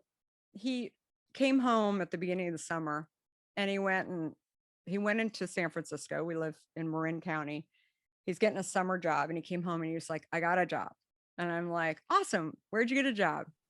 And he said, I got a job at this dealership or this auto repair shop that is across the street from the dealership. And they do super high end cars like Mercedes and Ferrari and cars that I haven't really worked on, but I'm going to learn and work on them. And it'll be great. I'm like, that's great. So he's getting paid like 20 bucks an hour. He's like, I'm going to do everything. I'll sweep up the oil. I'll do whatever. So he gets the first paycheck. He's redone like a, I don't know, alternator or transmission. He's done all this stuff. And he was like, yeah, it's super cool. By the way, none of his friends are into cars. He's yeah. kind of he's doing his own thing. He gets his first paycheck and his first paycheck is $220. He had to work 50 hours a week for 2 weeks. And so he went to his boss and he said, I mean, he's 18 years old, right? So he went to Yeah. his boss and he said, hey, I think there must have been a mistake, in the payroll or something. Like I was only $220. And he said, no, I'm only paying you for the stuff that I'm actually getting paid on. So things like you going to the junkyard to find this like one part 100 miles away, I'm not paying you for Oh my. that he had to spend like for the whole day. And so he was like, wait, what? And he said, yeah. And he said, oh, I really, like, I don't think that was really like part of it. So he came home and he told me the story and he said, I really like the job a lot, but I want like, I'm not going to work for free. Yeah. And, and so I said, so what do you do? And he said, well, I don't know. You know, do I just keep going and just figure I'll have that on my resume and eventually I'll be able to, I don't know, do something? And I said, you need to know what your walkaway is, Mm. right? And so he went back to him the next day and told him, hey, I'm sorry. Like went home, I talked to my parents a little bit about it. And I mean, I can't work for you for free. I've like actually figured out that most mechanics, even junior level mechanics that know less than me are making like 60 bucks an hour. You're billing out my stuff at 300 bucks an hour. So I just can't, you know, Yeah. do this for free. Yeah. And the guy said, sorry. And that was it. And so he Yeah. called me from the car and he left and at first he said I was bummed, but he said, I have I have pride. I don't need to do that.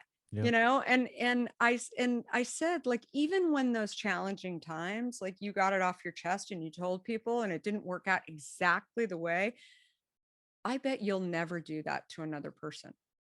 Right? Yeah. You'll never do that. And you also learned that it's most important, even if it doesn't go the way you want, to come forward and share with people like how you're feeling ripped off.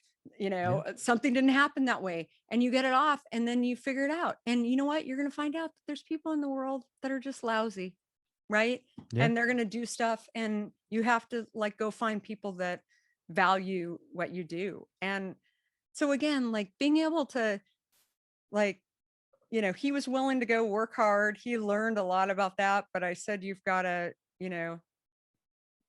figure out what to do with your battles. And you've got to, he didn't ask me to call or do any of that. Like it was his job, but he just said like, it's kind of a bummer, but whatever. So Yeah.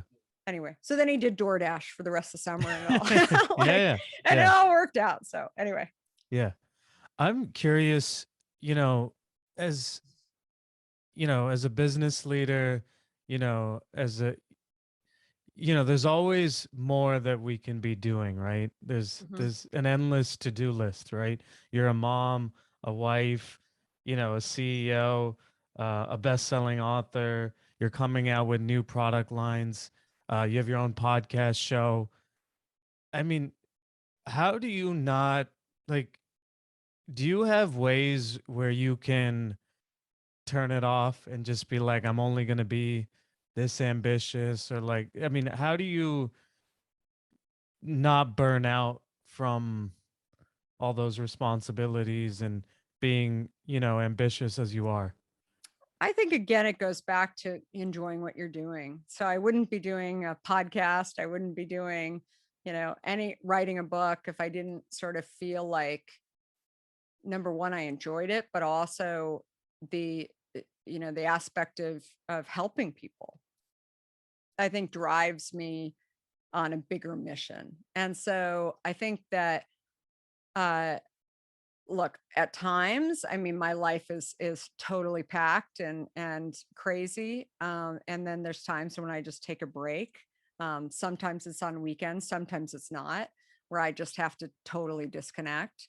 But I think, imagine living a life where you don't enjoy what you're doing, where you don't feel like it has purpose, where you don't feel like you're helping people. Like, I almost feel sorry for people living Mm. in that situation who are really busy, because you will suffer burnout if you don't enjoy what you're doing most of the time.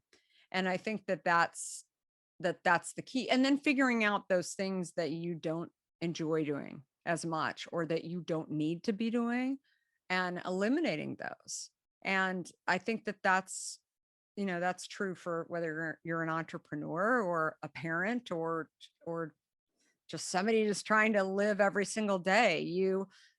Maybe you can't turn those things off immediately, but you set a strategy for being able to get rid of those things that you don't really want to be doing, or that are not allowing you to do things that you really do want to be doing. Yeah. As you've expanded to multiple locations, how have you managed that? A New York office and then a West Coast office. Has that proved to be challenging at all? We always we had our main office in San Francisco because that's where we lived. And then I started spending so much time in New York. So more than we used to have just one kind of live work loft space, because we only had a few people in New York. Now we have two spaces that are in both lofts, and one's an office, and one's more where people stay. So, but I found I was a lot more productive actually having a space that I could leave some clothes at and just get on a plane and feel I'd sleep better. I'd be able to have meetings there. I wasn't always going out to dinner, and I'd feel like there was some sort of normalcy in being able to have, my own place versus sleeping in my office. Not really sleeping in my office. There was a bedroom, but you know what I mean? It Yeah, was yeah. like a little bit of space. So, um, yeah. So, but I mean, I love New York, and I still think from a media standpoint, I think that a lot of media still really does happen in New York. It'll be interesting to see what happens as people start to surface from the pandemic, but I still think, CNN's main headquarters are in New York. And while people are much more accustomed to being on Zoom these days, I think it's still, a lot of the talent, a lot of the top writers are still, they head to New York, or producers, at least initially, where a lot of the magazines and New York Times and everything else is still there. So I think I can't see us not having sort of a space out there. Plus, it's for a beverage company.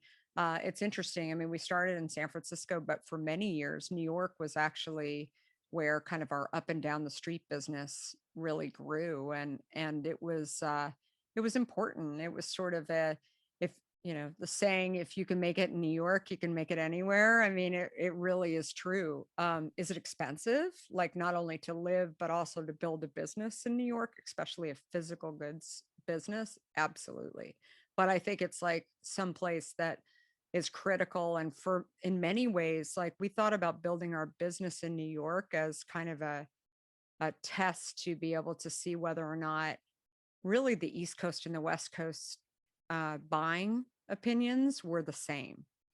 Yeah. And what we saw early on, I mean, even flavors early on, I think it's leveled out a lot over especially over the last 10 years. And I think direct to consumer has done a lot of that.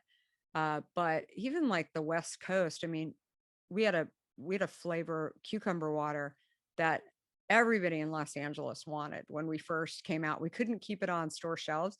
New York, like we couldn't sell it in New York. In fact, people would get violent over like the fact that we had a cucumber water. We're like, oh, we have strawberry kiwi and Yeah. blackberry and others too, but yeah, but you've got a cucumber. I like can't get past it, Yeah. the New Yorkers. So and Boston somewhere up there, very different from New York, but the profiles of these different cities, they are really different. But for us, I think the consumer early on was really different and what they would buy. And it was fascinating to us. Yeah. So, obviously you entered the beverage industry and, you know, the stats are really hard. 90% of people fail in the first year in the beverage industry. I'm curious as someone that started from the ground up and built their company to where you've gotten it to, if someone was starting out something in the beverage industry today, are there like, three pieces of advice that you have for them? Interesting. Well, first of all, I think that the barriers to entry are significantly changed. The economics are different as well. I'm not sure if they're better or not, and here's why. So I think that the number one thing that I saw when starting Hint was that there was a gatekeeper, and grocery stores were basically saying, okay, you're in or you're not in. And so you have to figure out how you can get past that gatekeeper. And that's really, really tough. I mean, one example that I share with new, natural food products or companies or even beverage companies that are in the natural food space, there's these food shows twice a year. And there are many more products that actually go to these food shows than are in Whole Foods, for example. And it just goes to show you that you're only seeing a small percentage of products from entrepreneurs and companies that are on the shelves at supermarkets everywhere. So it's definitely changed a bit since the ability to go online. So Shopify, I think, changed the world in many ways, the ability to make it a lot easier. You didn't necessarily even have to hire a website developer initially to sort of throw a, store in a box up on for your brand. I think that the thing that people kind of forget about is traffic, right? And really understanding how do people know that you actually have a store or that your brand exists out there.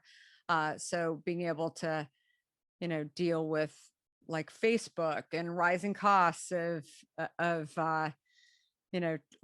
buying ads and letting people know, or understanding SEO and getting somebody to, help you with that. I mean, there's different costs. And then, of course, supply chain issues. I mean, not only even if you do everything in the US as we do, I mean, the costs of shipping and if you've got a physical product, all those kind of things are, while you're not necessarily paying slotting fees inside of a store or some kind of advertising for their circular, you end up paying in other ways. So people always say, oh, is your online business, your direct to consumer, way more profitable?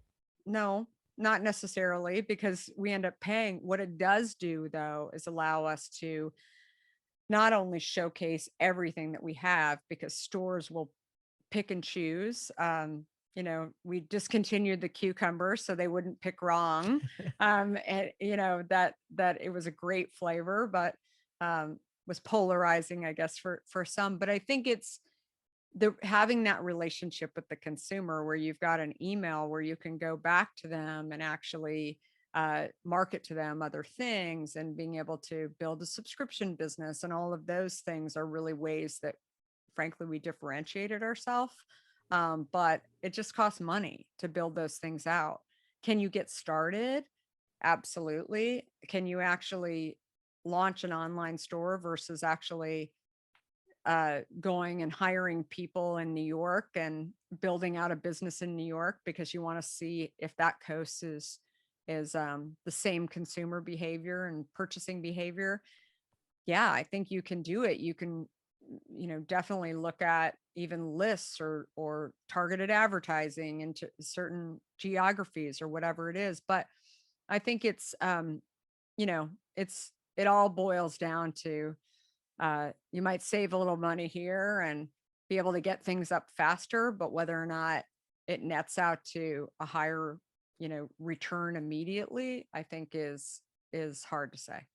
Yeah. Kara, I'm curious, you've accomplished a lot in your life. I'm curious about what are your, personal and professional motivations at this point in your life? What you think you're going to be running this, until the day you retire, or what are there numbers that you're hoping for? Are you hoping to eventually be acquired, or how do you view the future of Kara? Well, I think for me, I started a brand that I'm so grateful that it's even to the size that it is now. Um, and I feel like we've helped a lot of people over the years to get healthy, stay healthy. And I think that that audience has just increased over the last 18 months of people who really are focused on staying healthy. And so I think that as I look at this company, we're now the largest independent non-alcoholic beverage in the country that doesn't have a relationship with Coke, Pepsi, or Dr. Pepper Snapple. I'm really proud that we've been able to do what we've do. I never imagined that we would get this big. I never even imagined that we'd get into Whole Foods, right? Mm. And I Yeah, think yeah. that you just have to, I think for me, it's more about how can we continue to service the consumer? And like that's not only from different products, different flavors of products as well, but also what other types of ways does the consumer choose to buy? I think more than ever, the thing that I think about daily, and again, coming from the tech industry and coming into this industry, I was a quick study as we were getting into direct to consumer. I knew enough about it, even though I had been out of the industry for a while. But I think that when you look at tech as a way to enable your product to actually do better, and you have the ability to kind of think like that, like what else can we do constantly, which the tech industry is excellent at doing that versus, you look at like beverage companies today, big soda companies, they launch a product and then they just let it sit on the shelf for 6 months, and if it doesn't sell, then they remove it and say, wait, what product are you talking about? We never launched that product. Everybody's like in denial about it, versus the tech industry is always thinking about 2.0 and add-ons and upgrades or whatever. It's the same kind of thinking, for us. We're always trying to do better, not only in our product development, but also in, how we service the consumer. So I'm still super interested and educated every single day, and always kind of looking for ways that I feel uncomfortable, and that where I put myself into audiences where I don't know everything, still to this day, or I get out there when I'm feeling like I'm kind of bored. I'll go to Target and I'll start watching consumers and, start to see exactly like what I'm seeing or what else can we do, or show up at conferences that everybody doesn't know me or knows Hint. But, I feel like maybe I'm going to be able to learn something about something I don't know about that could help our company and our industry. So uh, we'll see. We'll see what Yeah. happens. I mean, Yeah. I think more than anything, I'm still having fun and enjoying what I'm doing. Yeah. Kara, is there something that you wished more people would ask you that you'd like to talk about as we start to close? Uh, I think we covered a lot, you know, right? I Yeah. think more than anything, I just hopefully you heard something that helps you to think maybe I should go do something different and enjoy what I'm doing and not put, rails around kind of what you can do just because this is what your education level is, or other people tell you that, or your scope of work or whatever, and other people tell you that this is what you should be doing, that you actually figure out for yourself what you should be doing and what you'll enjoy doing every day. So that would be I don't know if that's asking me or sort of me telling and sharing. Yeah. And Kara, if somebody out there wants to either support you or support Hint, um, what's the best way for them to do that? Yeah, well, Hint is available in most stores today, and not only grocery stores, but Costco and Target, and also on Amazon and also on drinkhint.com. You can also get my book on Amazon too, or Audible. And definitely, I'm all over social on Kara Goldin with an I. So hopefully, you'll stop by and say hi as well. Yeah. Well, Kara, I just want to thank you for, and acknowledge you. Thank you for all the amount of time you gave us, and thank you for all your, insights and stories that you provided. It's quite amazing just seeing your journey, building a company literally from the scratch to north of 150 million in a very, very tough industry like the beverage industry. And I love that we didn't get into this, but I love that you're continuing to push the company into new products like sunscreens, deodorants, hand sanitizers, all that kind of thing. And yeah, for anybody out there looking for a great business book, or even just a personal book, really recommend Undaunted. There's a lot of lessons, that obviously we can't cover 17 years of a business in an hour and a half, but there's a lot, as we referred to Starbucks. And Carol would recommend, one of the things she says in the book is you know making sure all your eggs aren't in one basket. And you know that also being a blessing because it helped recognition and things like that. All those lessons for any entrepreneurs out there, really recommend it. And just want to personally thank you for all the kindness and sending me bottles, a book, and the mask, and so forth. Really Of appreciate it. course, of course. Thank you so much, and thanks everybody for listening. Thank you.